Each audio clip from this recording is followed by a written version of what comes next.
బుమ్రాని team నుంచి తీసేసి ఆ ప్లేస్లో హర్షిత్ రాణాని ఆడిస్తావా? పిచ్చేమైనా పట్టిందా గంభీర్? సరిగ్గా ఇలాగే అడగాలనిపిస్తుంది. ఎందుకంటే అసలు టీమిండియా ప్లేయింగ్ లెవెన్లో హర్షిత్ రాణా లేకపోతే హెడ్ కోచ్ గౌతమ్ గంభీర్కి నిద్ర పట్టేలా కనిపించడం లేదు. ఆల్రెడీ న్యూజిలాండ్తో ఫస్ట్ టీ20లో పక్కన కూర్చోబెట్టినందుకే పాపం 2 రోజుల నుంచి అలిగి భోజనం మానేశాడట. అంటే అనుకుంటున్నారు.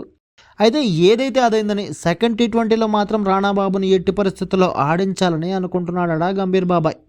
అంతేకాదు రాణాబాబు కోసం ఏకంగా బుమ్రానే ప్లేయింగ్ లెవెన్లో నుంచి తీసేయడానికి రెడీ అవుతున్నాడట. అదేంటయ్యా అంటే వర్క్లోడ్ మేనేజ్మెంట్ అనే నంగనాచి కబుర్లు చెబుతున్నాడు. టీ20 వరల్డ్ కప్ 2026కి నెల రోజులు కూడా లేదు. వరల్డ్ కప్ ముందు ఆడే ఫైనల్ టీ20 టోర్నీ ఇది. ఇలాంటి టోర్నీలో ఆడిస్తేనే కదా మినిమం ప్రాక్టీస్ అయ్యేది ఎవరికైనా. అలాంటిది వరల్డ్ కప్లో టీమిండియాకి కీ ప్లేయర్గా ఉండబోతున్న బుమ్రాని వర్క్లోడ్ మేనేజ్మెంట్ సాకుతో పక్కన కూర్చోబెట్టడం, అది కూడా హర్షిత్ రాణా కోసం పక్కన కూర్చోబెట్టడం దారుణం, పిచ్చితనం.